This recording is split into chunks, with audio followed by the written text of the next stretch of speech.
A verdadeira história de Moisés e o desenvolvimento da ideia de inferno e céu. Artigo escrito pelo professor Edgar Dias de Vasconcelos. Qual o real significado da palavra Arqueneton? Refira à história do Egito Antigo. Será explicado nessa pequena exposição sob hipótese. O grande mistério da história de Arqueneton, um príncipe que tornou-se faraó deposto por uma revolução militar. Fora do poder político, o príncipe egípcio transformou-se no libertador do povo de Israel. Naturalmente, uma estratégia política para a retomada do poder, o que naturalmente não se concretizou. O faraó, por questões políticas, mudou a capital do Egito da cidade de Tebas para uma região até então não desenvolvida no deserto, Amon-Ofis, objetivo para o desenvolvimento mais global do país. Amenófis IV, faraó da 18ª dinastia, por volta dos anos 1353 a 1335, filho do rei Amenófis III e da rainha Tie. Casado com duas mulheres, a primeira, a rainha Quia, tendo um filho denominado de Tutancâmon, que mais tarde tornou-se faraó. A segunda mulher, sua amante, a rainha Nefertiti, teve várias filhas com o faraó. Era a sua mulher preferida em todos os aspectos. Uma das princesas, a futura rainha Arnequessonon, tornou-se a mulher de Tutancâmon, transformando-se posteriormente a rainha do Egito. Significa que Tutancâmon casara-se com sua irmã por parte de pai. O rei Amenófis III governou pouco, morrendo relativamente jovem. Não sabemos o motivo da sua morte. Tudo a respeito desse faraó parece muito misterioso. A história não é esclarecedora. A sua mulher Tiem passou a governar por um curto período, quando surge um príncipe desconhecido cujo nome era Amenófis IV.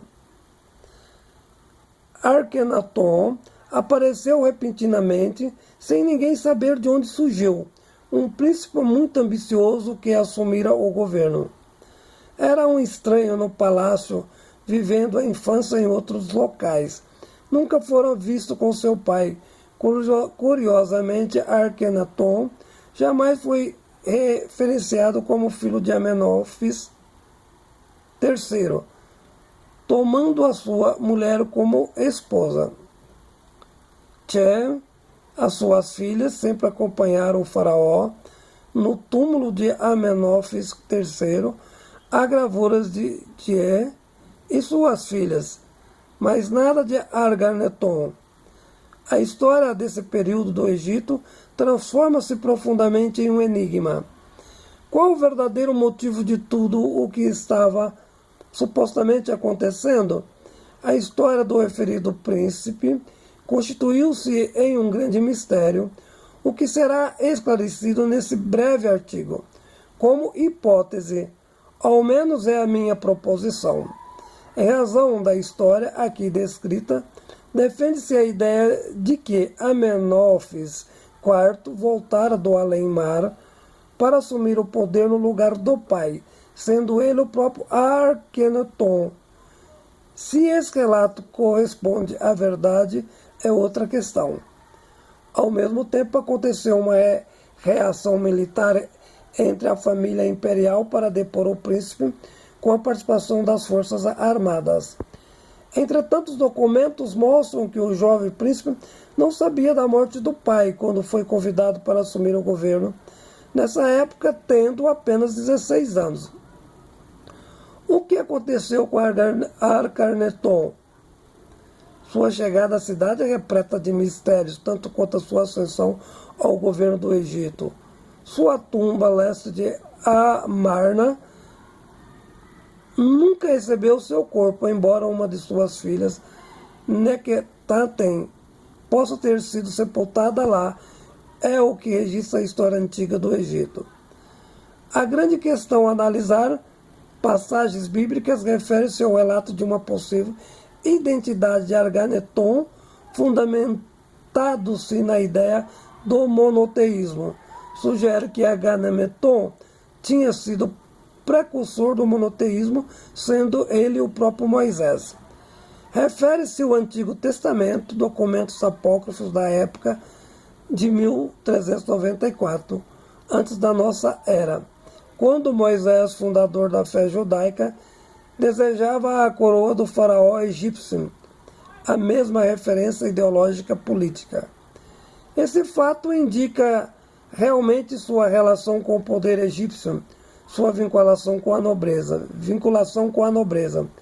Significa entender a criança escrava pobre correspondente à figura de Moisés, que não poderia ser adotada pela realeza devido ao conceito da época. A pobreza em si era considerada satânica, o que prejudicaria a imagem palaciana. Na verdade, Arganeton, o filho desaparecido de Amenófis III, uma possível hipótese. A aproximação com o povo judeu seria pelo fato de que, como faraó deposto por uma rebelião política, toda sua estratégia seria formar um exército poderoso e retomar o poder com a ajuda dos escravos hebreus. Naturalmente que o povo judeu, livre da escravidão às margens do Nilo, não aceitou a proposta do grande líder. Liberto não quis a perspectiva de desencadear um novo conflito. Podemos dizer que o reinado de Agamenon terminou sendo deposto militarmente e exilado no Monte Sinai por volta de 1361 a.C. Tentou então mais tarde recuperar o poder das mãos de Ramsés I. Aniquilado, procurou persuadir escravos hebreus a segui-lo até o deserto e iniciar uma nova religião. Exatamente o que fez, porém fracassando na nova tentativa. O sentido etimológico da palavra hebraica Adonai, meu Senhor, é o mesmo significado epistemológico do termo egípcio Aton, que se refere ao nome de Moisés, quando o príncipe egípcio. A aproximação das duas ideologias técnicas, explicação literária de ordem comparativa filologicamente. O que significa Aton, o Deus Sol, com fundamentação teológica da nobreza, Deus único na centralização do poder, dada as diversidades das adorações provocadas pelos diversos deuses difundidos pelos sacerdotes, uma dificuldade prática para a centralização do poder. Moisés é uma palavra egípcia, não hebraica. A etimologia diz que quando criança for abandonado às margens do rio, não correspondendo à verdade, tudo revelado por estudos filológicos em comparação com a escrita antiga e suas tradições científicas. Também os 10 mandamentos pronunciados pelo príncipe Agamenon na revelação do suposto Deus Javé era uma oração usada como forma de confissão desenvolvida pela realeza egípcia. Diante do deus Osíris, com o objetivo de poder voltar e retomar o corpo embalsamado, as perguntas feitas pelo deus Osíris teriam que corresponder com a realidade dos fatos. A alma, não tendo pecado, reassumiria o corpo embalsamado, ideia mais tarde desenvolvida no Ocidente como tradição do povo do Egito, reinterpretada por Kardec como fundamento da reencarnação. Naturalmente aconteceu o desenvolvimento de toda uma tradição reelaborada pelos povos helênicos. Com efeito, a história do menino judeu deixado às margens do Nilo indica, após esses estudos, que não se relaciona com a verdade a respeito do real Moisés bíblico. Entretanto, quero deixar claro que o Moisés revelado aqui nessa análise é como hipótese e não como comprovação histórica absoluta. O velho conceito desenvolvido pela fé elaborada naquele tempo em que o espírito da nobreza voltava e retomava o corpo, o que é evidentemente verídico do ponto de vista da axiologia ideológica. Como o espírito nunca voltou, formaram-se posteriormente 2 conceitos.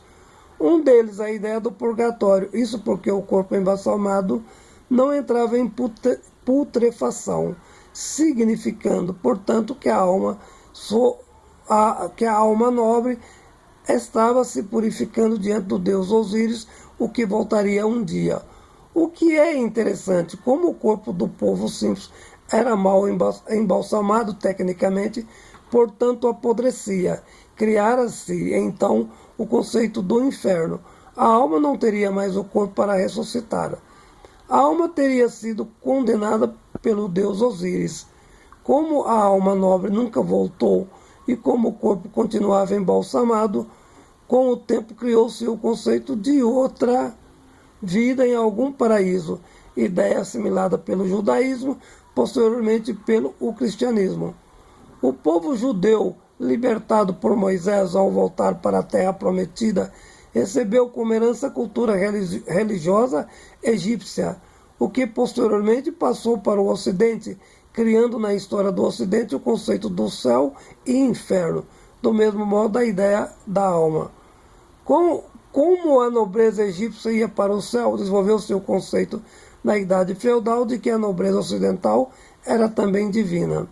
A pobreza era quem vivenciava o conceito do demo, que significava dizer que a ideia de pobreza é maléfica, motivo pelo qual na reforma tendências religiosas via na riqueza uma bênção divina, como fundamentação da salvação da alma. Do mesmo modo, hoje, tendências religiosas evangélicas formulam fé tributária. A pessoa se transformará em rica se aderir à fé cristã, sem explicar teologicamente o motivo dos grandes milionários do mundo serem ateus, preceito essencialmente egípcio. A herança atual da cultura religiosa do Ocidente vem exatamente dessas proposições explicadas. Com efeito, Jesus Cristo, como Filho único de Deus, está profundamente ligado às etimologias da cultura do Egito. De igual forma, as ideias de condenação e punição, ideologias de conflito de classes distantes entre os escravos e a nobreza palaciana egípcia. Artigo escrito pelo professor Edgar Dias de Vasconcelos.